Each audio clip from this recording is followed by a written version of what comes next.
when lives are on the line. Are there any obvious injuries? These men and women will risk theirs The lad who was driving got blood coming out of his face. to save yours. RTC truck. They deal with the most serious injuries. The patient is described as bleeding heavily. Directly below his ear. There's a lot of blood there. The most critical illnesses. The reports of a male who's in cardiac arrest, and without any action, the patient will die. The two Yorkshire Air Ambulances cover Britain's biggest county. He's fallen 30 foot from the roof. Oh, yeah. He's got a big cut to his head. 5 million people rely on them All right, sorry, sweetheart. to deliver cutting-edge emergency medicine We're just going to go to sleep. He's not looking particularly good. at high speed. If you can activate your major hemorrhage protocol. Every day brings high stakes. We're reported a 12-year-old child has been knocked down by a car. We see a lot of bad accidents, and many of the times as parents are quite distraught at the roadside. Being a mum myself, 2 boys, I just can't imagine what a terrifying, awful moment it must be. High risks. Updates to the patient is fallen 5 metres. He has spine, pelvic and other injuries. He's been down for about an hour, fallen off the side of that. He's got central spine pain, radiating to lower.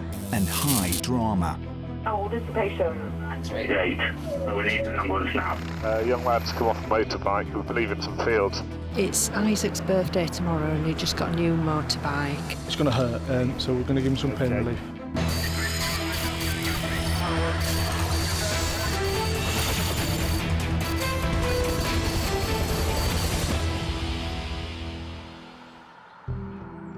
It's late afternoon at the Nostell Air Base. Where is it? Pedestrian knocked down, unconscious. 12-year-old. Are you getting multiple calls now?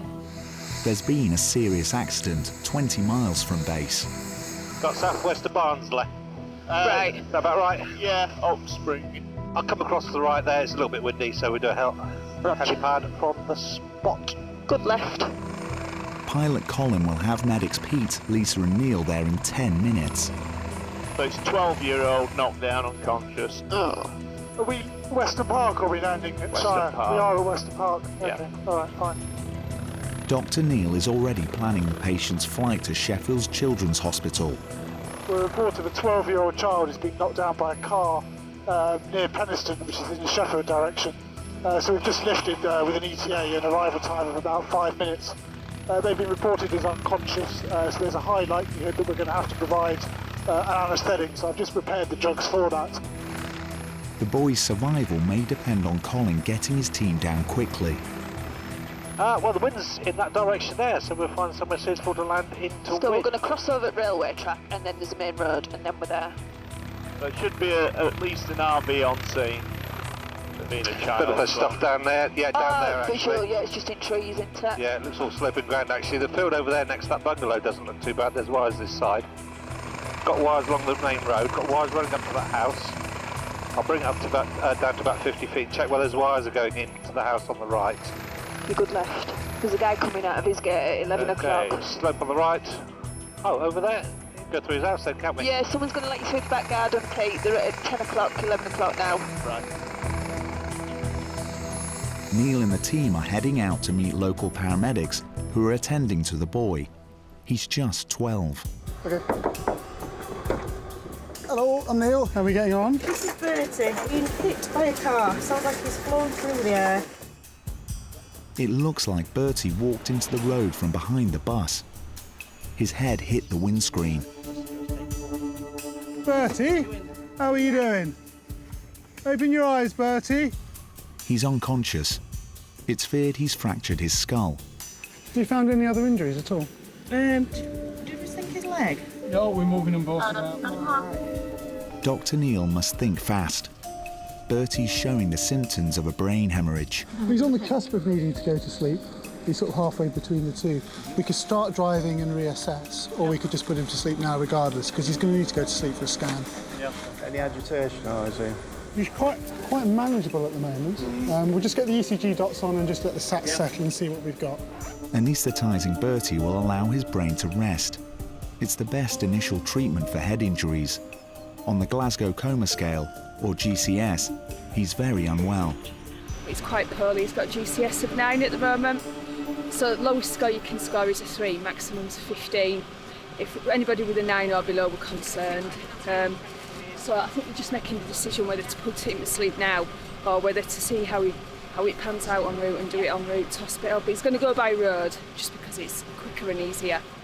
Dr. Neil's been balancing the risk of anaesthetising Bertie with the danger of keeping him conscious. He's now made his decision. Pete, my temptation is to put him to sleep and ventilate him now. I don't know if you heard that. Plan will be for Neil to carry out an RSI now, so we'll prep for that. The RSI is a rapid sequence induction, medical jargon for putting Bertie into an artificial coma. I'll pre-oxygenate him with a bag and mask. A local paramedic has been comforting Bertie's mum, Emily. She'll go to hospital with him. We see a lot of bad accidents, and many of the times there's parents that are quite distraught at the roadside. Being a mum myself, 2 boys, I just can't imagine what a terrifying, awful moment it must be for them. The uncertainty, the most precious thing in your life is your children. So I really, really, really feel for them when they're going through this. Try tell them as much as we can and reassure them really that they're getting the best care. Neil is about to inject drugs into Bertie's bloodstream to send him off to sleep. ECG monitoring, SAPS monitoring. But first, he's going through the NHS checklist to make sure they don't forget anything. Drugs drawn up, labelled, dose confirmed. If he's 12, I'll give him 2.4 mils of fence, 8 mils of ketamine and all the rock. The drugs are going in. You time a minute. Yep. You happy for flush? Flush now, please, thank you. Can you turn the oxygen up when you've flushed it? Bertie is now unconscious. It's time to slide a tube down his windpipe. Epiglottis. SAPS are still 100%. Tube is through the cords. That is 21 centimetres at the lips. Take the mask off for me. Right, can we get ready, the driver in the front seat and get ready to set off? Thank you very much. Driving Bertie to hospital will give Neil and the team more room to work on him if he deteriorates. Rest rate. 14. His life could depend on the speed of this journey. It's a 12-mile drive to the Children's Hospital, where their patient will require emergency surgery.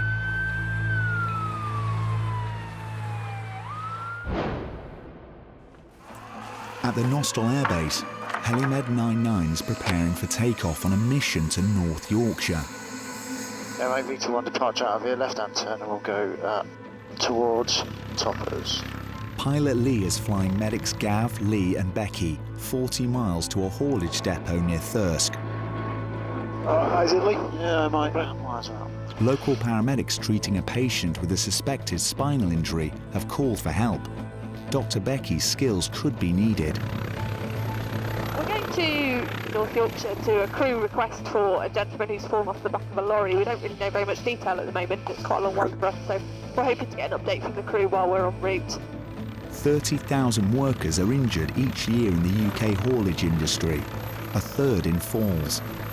Lorries are quite a long way off the ground, so it sort of depends a little bit on kind of where the person was on the lorry as to how far they've fallen, but actually if they're sort of working on a load high up on a lorry, actually it can be quite a long fall, so then you get all the injuries associated with a long fall, so anything from sort of a head injury, depending on where they've landed or what they've landed on.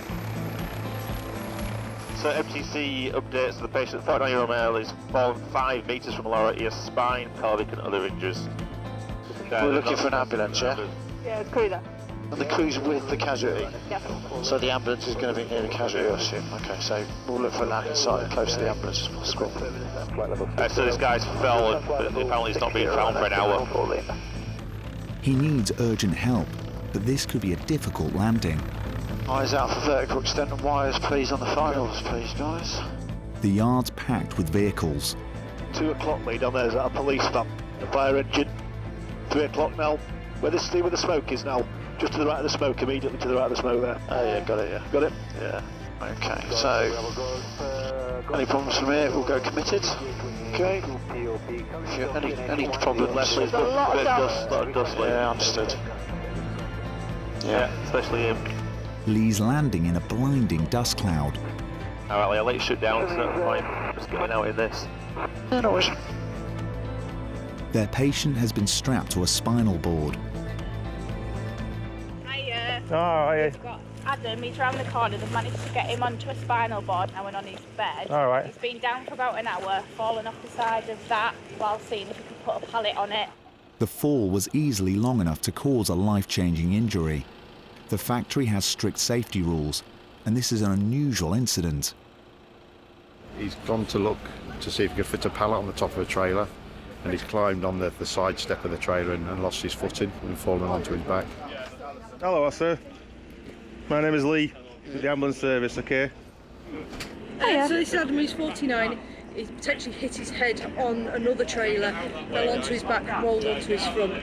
He's got central spine pain, mid radiating to lower. No worries. He's had a gram of paracetamol and 5 milligrams of morphine. Okay, no worries. Let me have a look at him. The team first want to rule out a serious head injury. From getting up this morning to being at work, what's happened? Just I was stood on side and up quiet on the chair and just to see get some stuff on top and slipped. Right. So you definitely remember slipping, do you? Yeah. And then what do you remember? I fell flat on my back. Flat on your back, did you? Yeah. All right. Have you been unconscious at all throughout? I don't think so. You don't think so? No. Okay. The shock of his accident has left Adam trembling, and the hour he waited for help in the cold hasn't improved it. It's bright and sunny now. It's actually a really cold winter's day here at the minute, and it's been very frosty this morning, and he's been led on cold tarmac, which will conduct all his heat away. So he's got really cold, and also cold people who've had trauma don't do very well because their clotting doesn't work very well, so they're much more likely to bleed. So although we don't think he's bleeding particularly, any injury will bleed a little bit. So the warmer we can get him, the more comfortable he'll be and the better he'll do from his injuries.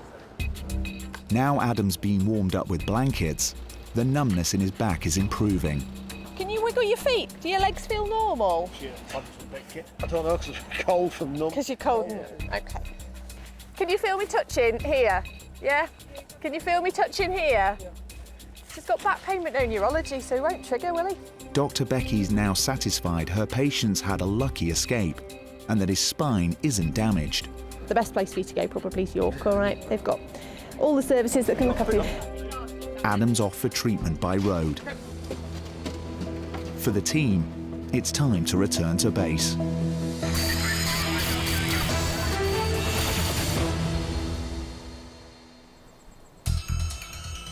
On the air desk, Dr. Steve is listening in to a 999 call from a worried dad. Are you there with the patient now? I am, yes. How old is the patient? 8. Well, he's got a big laceration as well, it's quite bad, so we need an ambulance now. The call's coming from the next village. And he's definitely broken his leg. Pilot Jeff will have the team there in 2 minutes. Rich, will you just confirm that grid reference, please? Sierra Echo 396 216. Old Snydale it was. Oh, I've got it 2 miles away. Yeah, it is literally just over here. Young lads come off a motorbike, we believe in some fields. It's just down here, isn't it? I think it's property with a fair bit of land behind it, or... Just down here. First paramedic on the scene has given us an update that the patient may have some quite significant leg fractures, so we're going to go and assess and take it from there. Is anybody there yet? Yeah, RFP. Can't see it now, that'll be anywhere. On a visual 3 o'clock below. Got it, yeah. I know. Visual looking to that. We'll see if there's anything beyond this side of the garage. Pylon wires go straight over their garden, don't they? Yeah, got them. They're landing at the end of the family's back garden. See, just the other side of these trees. See down there. Get through that edge there, man. Yeah. Are you family, are you? Yeah. Granddad, okay. A local paramedic has beaten them to the patient, 8-year-old Isaac Williamson. Hey, Cass, how you going? She's diagnosed a badly broken leg. He was coming up this hill, he's got protective jacket and helmet, he's crashed into there at about 20 miles an hour, come off, no loss of consciousness. But definite right femur. Yeah. Isaac's mum is doing her best to keep him calm. Okay. So he's just had 3 of morphine so far. We were screaming Yeah, we heard some of the initial. But he has calmed down now. He's a little bit frightened. Is it just the single femur you think is an issue? Well, yeah, now we weren't sure about this one, but he's moved this leg. Okay, that's cool. Can you straighten that leg down for me? Good boy. We were just moving and then it went into spasm. Yeah. Hey, buddy. How we going? I'm Steve. This is Ty. I'm just going to draw on his foot. All right. Yeah, he's got a good. He's always had good pulls. Yeah, he's had good feedal throughout, and it's nice and warm. Good Yeah. circulation. This leg's going to be really sore, isn't it? He's still spasming. Yeah, you can see it. The muscles are twitching a little bit. Just see if we can get a little bit of traction on that, Ty. Yeah, I can do, just and then just help it cart away. Isaac's dad, who dialed 999, and his grandma are naturally worried.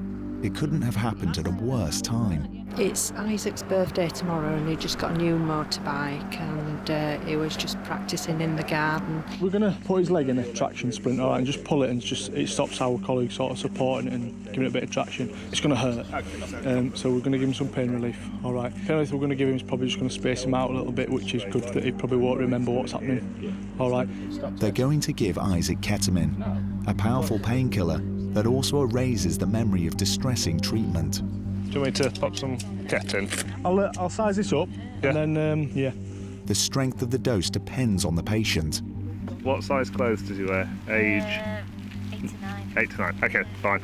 Not all children are created equal. My daughter's only 7 and she's in age 10 to 11 clothes. What I'll do then is I'll start you off with a tiny, tiny bit of this medicine. Now, this medicine can make you feel a little bit spacey, a little bit weird. It's a bit like having a drink when you're a grown-up, okay? When he's under the influence then, I'll just straighten his leg just so we've got comparison against his left, is that all right? And then I can pull it. Can you count to 10 for us? 1, 2, 3. You feeling a bit weird, Isaac? Mhm. What we're going to do then, Isaac, is just gently pop this little splint on your leg. Just pull on it a little bit, just so it keeps your leg nice and long. Okay. Are you happy to just gently put some gentle traction on, Ty? I'm just going to move it across, Isaac. All right, buddy. Well done. Okay, buddy. It's painful, but it will prevent internal bleeding and make him much more comfortable. Pop your other leg down, bud. Pop your other leg down. Just lower it down, Matt. Lower it down, lower it down, lower it down. There we go. Just gently, gently. Okay, buddy. I'll tell you what, you are proper hard. I cried much more than this when I broke my arm. So you're happy with that? Yeah. We're all done, Isaac. The relief is immediate. Right, good. Scoop, aircraft. Isaac may now face surgery. His big sister Sophia has been watching the team at work. She's all right, she's all right.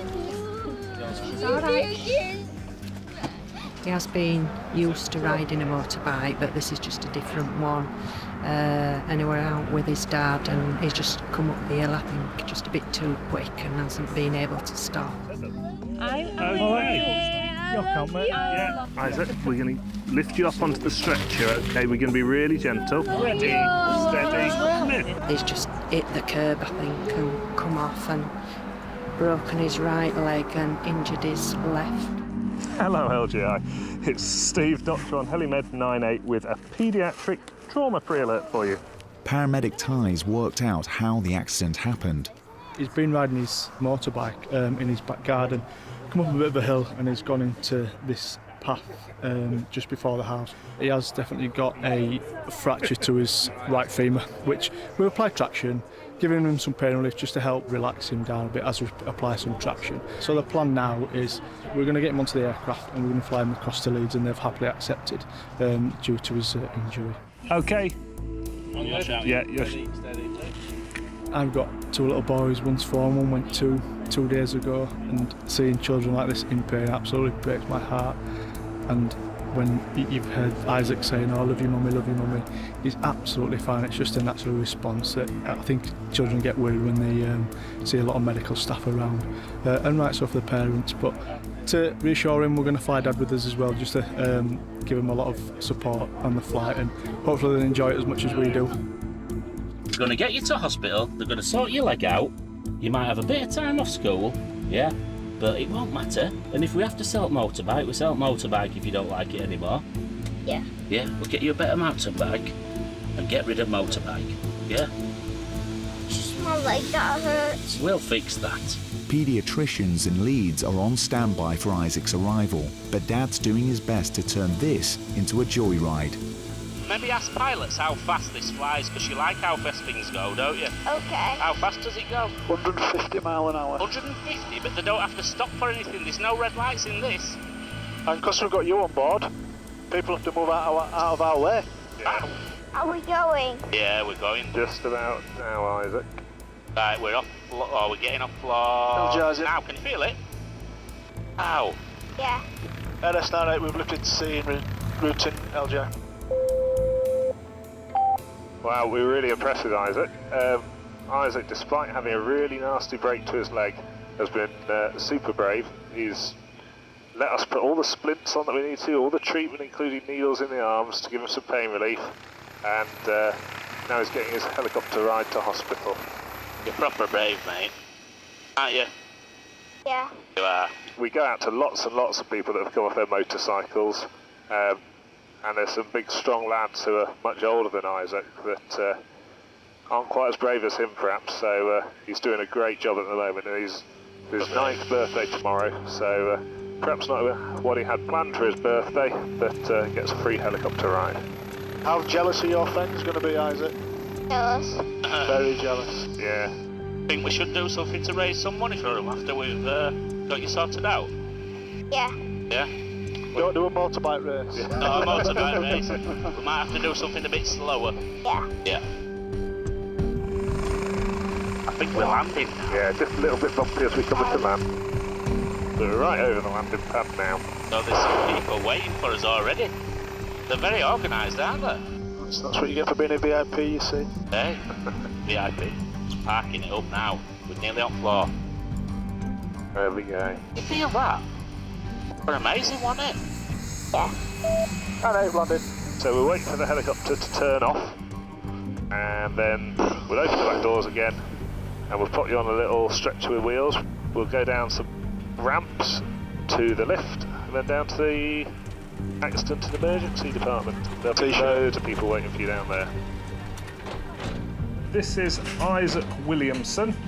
He's 8 today, but he's 9 tomorrow. And at about 7:15 this evening, he's riding a motorbike in the garden, impacted with the edge of a patio, come off the motorbike, no loss of consciousness, immediately complaining of pain, right leg. He's got a right midshaft femoral fracture that is closed, and he's got an open wound to his left upper thigh. It's the start of a long stay in hospital for Isaac, and he may face several weeks in a wheelchair.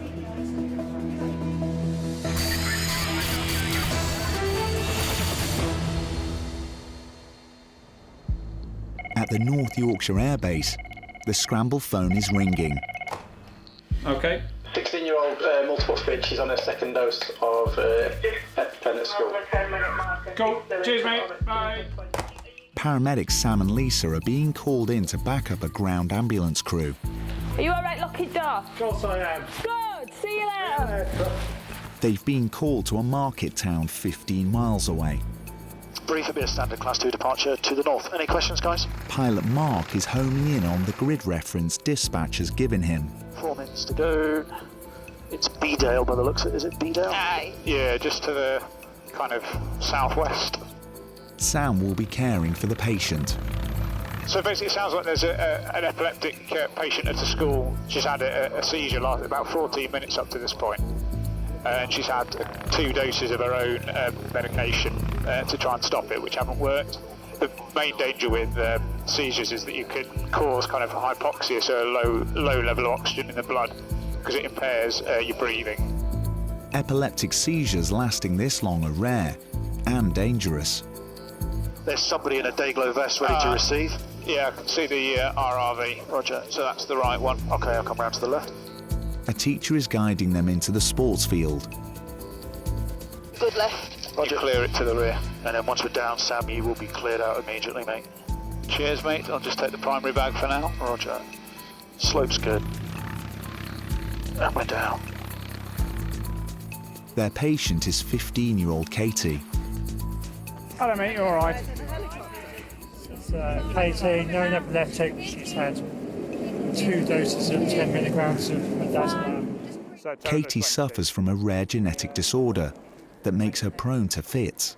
Katie? Hello, I'm Sam. I'm one of the other paramedics.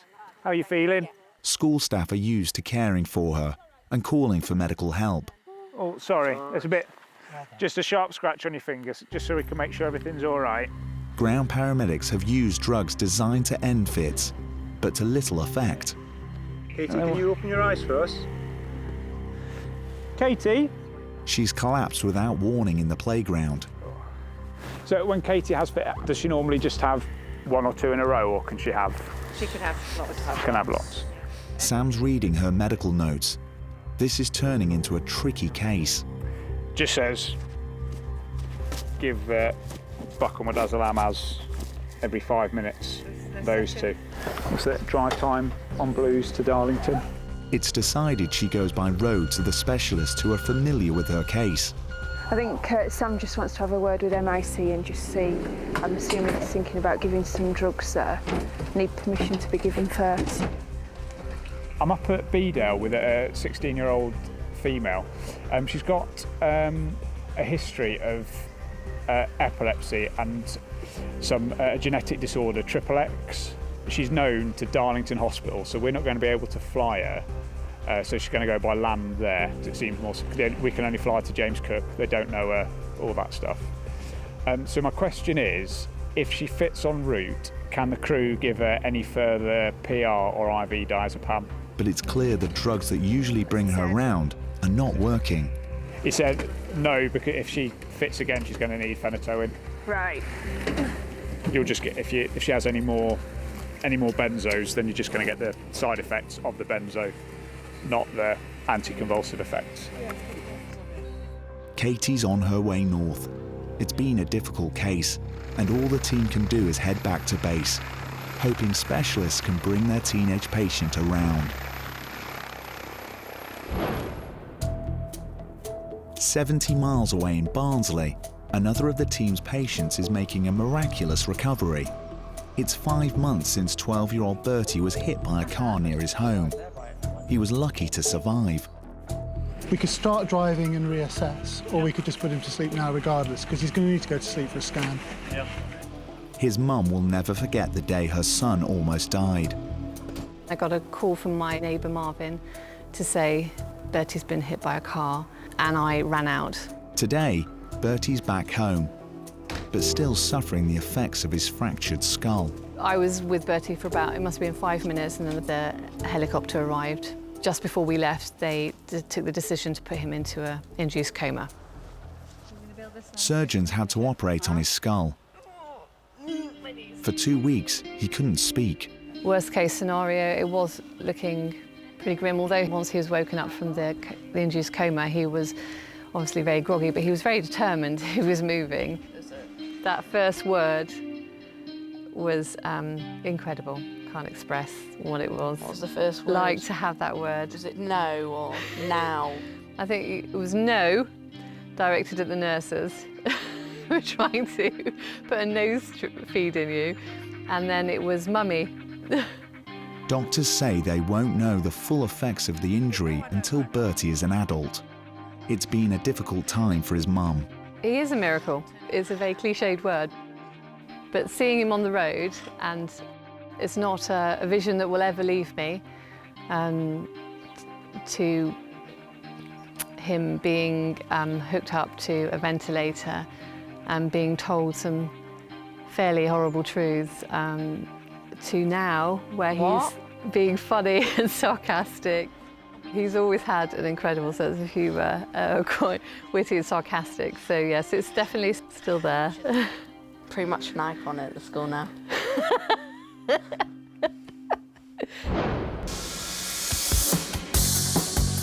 The UK has fallen in love with pedal power. 20 million of us have access to a bike.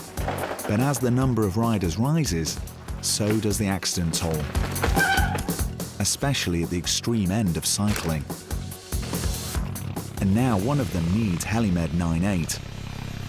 Air desk 98, I'm going to stand you down from that incident. There's another one coming in near Thirsk for a patient who's fallen off his bike and had breathing problems. If you can fly towards the White Horse, that's where it's plotted. It's It's a patient who's fallen off his bike. He's got dislocated shoulder and breathing problems. So. Roger, all received, diverted towards the White Horse first. I'll come back to you with more information when I've got it, guys. Element 98 Alpha, just been retasked, so we're now heading towards the vicinity of suspect. The woods around North Yorkshire's landmark White Horse are crisscrossed by dozens of bike tracks. Right, there was no one waving at us from that grid location. That looked like a base location from where they were working from. I'll go for a low pass, but there was no one there. I'll just ask James if it's a mountain bike or a road, because that'll suggest whether it's on a road or in the woods. Pilot Harry and paramedics Daz and Matt have their work cut out finding their patient. Ernest, we're overhead grid, nothing spotted. Is it a mountain bike or a road biker, over?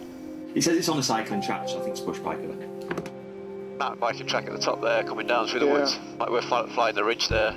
Without an accurate grid reference, they're looking for a needle in a haystack. Nothing to see, but the forest is riddled with mountain biking tracks. Yeah, okay. I'm just doing a bit of a search pattern here, just going up and down the hillside, mate, until we get some more information. Cause yeah, I think the obvious place is back to the road where the guys have parked, probably, if they've got anyone back there. So that's clearly where they park, isn't it? Harry's landing near the start of the trail. Right, Alders. Happily, a friend of the rider is meeting them. Hi there. Now then, yeah. All right. Come off in this wood. Yeah. Further down this track. How far up here? About 250 yards. Right, and then into the woodland. About another 250 yards. The team are going to have to hike into the trees, carrying 50 kilos of medical kit. So it sounds like the information we've been passed is he's dislocated his shoulder and he's struggling to breathe. So it might be that he's gone over the handlebars. He may have some chest injuries. Matt's just passed his annual fitness test. It's just as well. I keep looking up this hill thinking, oh my God. It looks like their guide is confused. When you're shouting them, why are they not answering? I'm not sure. What's his name? Give him another shout, mate. Give him JC! JC! I'll tell you what, I'll just run up this track. Yeah, we'll wait here then. This chap has lost his friends. He's shouting them, but they're not answering. The rider could have a serious injury. Then, there's a cry for help. Which is the best way? Daz's survival skills are coming in useful. The arrow should help the local mountain rescue team follow. Right, mate. James Cross came off at high speed. Could you get any further away? Whew. Airless Medic 1, we're with the patient now. It's about 500 metres into the woods on the fire track. What's your main concern? I can't move it. Shoulder? Shoulder, and yeah. We were cycling downhill down here and he's come off on a particularly bad section, gone over the handlebars and damaged his collarbone, hitting a tree stump. Feel all right? Yeah. Right, let's not listen to your chest, all right? Right, some deep breaths. Matt's diagnosed a broken collarbone, but there could be a more serious injury to his chest or neck. So all I want to do is just sort of see and feel where I can feel up your shoulder when I move it. First, So that's a bit there? yeah, a bit further along, like towards there? Here, yeah. Right. James was wearing all the right gear. His helmet took most of the impact. Big deep breath. Your legs feel all right? Just wibbly wobbly. Feel wibbly wobbly. Yeah. A local ambulance crew are backing up the helimed team. You all right? Well, thank you. You've been falling off your bike? Yes. You would do it right up here, wouldn't you? Oh, yeah. Dig your feet in and push up. Yourself up, that's it. Perfect. Brilliant. James was only 3 minutes into the downhill ride. His friend Oliver brought him here. I said don't ride it if you don't want to, because it is quite steep. You ride at your own risk here, I think. Ready, steady, lift. It's just nice and steady. Just go dead slow because it's so slippery. Yeah. James, Yeah. keep talking to us, all right? Yeah. Tree root stuck out.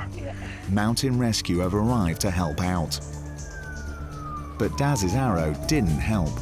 That way. Go back that way, there's a track. Feedback from this is luminous arrows.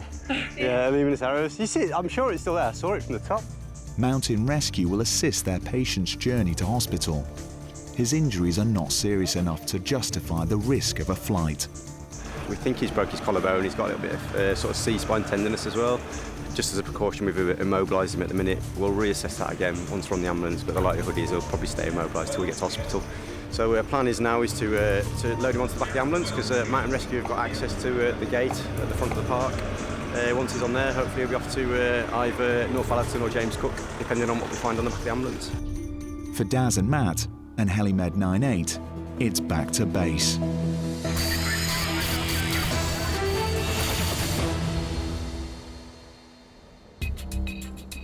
The rugged North York moors are home to more sheep than people.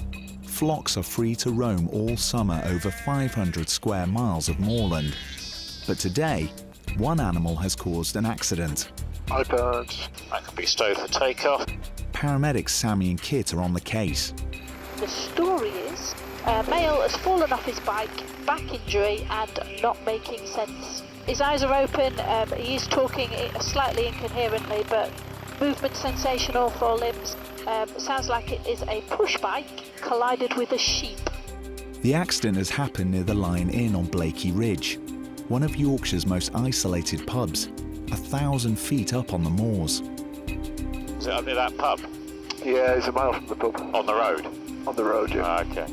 Pilot Andy is flying the team to the rescue. What's that there? Vehicles and an orange, 2 o'clock. I have as well, but the actual grid is the pub. It may be that's where they're It's a mile down from the pub. Yeah. Roger that. There's somebody at this junction as well. I'd reckon that's some kind of shelter. And we're being waved at as well. I think that's the job. The moors are still scarred with spoil heaps from the lead and iron mining that once took place here. This looks fairly flat here. It makes landing on them tricky. Clear out. Oh. Are you sure? I'll wait for it to land first. Yeah, clear out. Some serious walkers with a survival tent came across the cyclist and sheltered him from the wind. Hello. I'm guessing he's under here. Dan McTomney came off his bike and landed on his back. The sheep is long gone. Have you moved at all since you've fallen? No? Alrighty. Wiggle your toes for me. Well done. Does your tummy hurt? A little bit. Whereabouts? Just here. Just down there? Do you think you hit the handlebars? No, I don't know. You don't know? Okay then. Oh! Which bit hurt there, Dan? My head. Your head hurt? Okay. He's in a lot of pain. Sammy is trying to find out why. Yeah, I'm just going to pop this little drip in your arm here, so it'll just be a little sting in a second, okay? But first they'll give him intravenous paracetamol. Little scratch. Pressure is. Okay. When I said it was a little one, I lied, sorry. Even Sammy's examination is painful. His back is the centre of the worst pain. I'm feeling at the top of your neck. Does that hurt? Yes. Does that hurt? Yes. That? Yeah. That? Ah. That? I'm sorry, I am going all the way down, buddy. It's a medical mystery. Pain over such a length of the spine is rare. Just going to cover you up again for a sec till my mate's given you. Have you given him anything yet? I'll give you a little bit of this and take the edge off it, and then I'll have to get you covered over again as quick as we can. They're taking no chances. He's going to be put on a spinal board after painkillers. Okay, Dan, I've got hold of your hips and your shoulders. Everyone ready? Ready, steady, roll. Ah! There we go. A little bit of the lift of his pelvis needed. There we are. Ah, it's freezing. Alright, said it Good, will man. be, laddie. And we'll get Almost there now. Okay then, laddie, we are going to lift you up and over into a sleeping bag, okay? Dan's going to be flown 25 miles to the James Cook Hospital in Middlesbrough. Everyone ready? Ready, steady, lift. There we go. About there, yep. Ready, steady, lower, perfect. Is that better? In out of the draft, eh? Sammy hopes doctors in the Regional Trauma Centre will be able to solve the mystery of Dan's symptoms. I have an 18-year-old male trauma patient, cyclist, lost control on small country windy road, complaining of spinal tenderness from like C3 down to T9, every single spinal process. It's time for takeoff, but low cloud is getting in the team's way. What I'm going to do, you can see Bill, so I'm going to go through. Oh, yeah. It's just a little bit dry here. Up the valley? Just on the right there, yeah, up that valley should do it. Yeah, just on 9. Approximate ETA is going to be in the 7-minute region. We're just going to go up the valley due to low cloud on the top. Roger, that's copy, thanks. Sammy thinks Dan may have suffered nerve damage. Because Dan was laid on his side, before we laid him onto the scoop, it was a good opportunity to actually feel down his back. He was complaining of back pain. Unusually, as I palpated each bony bit that sticks out, every single one hurt, and that's really rare. There was no marks or scrapes, but he was uncomfortable, so we treated him for the worst. It's a baffling case. For now. Physiology, his body, his heart rate was very fast, 130 beats a minute.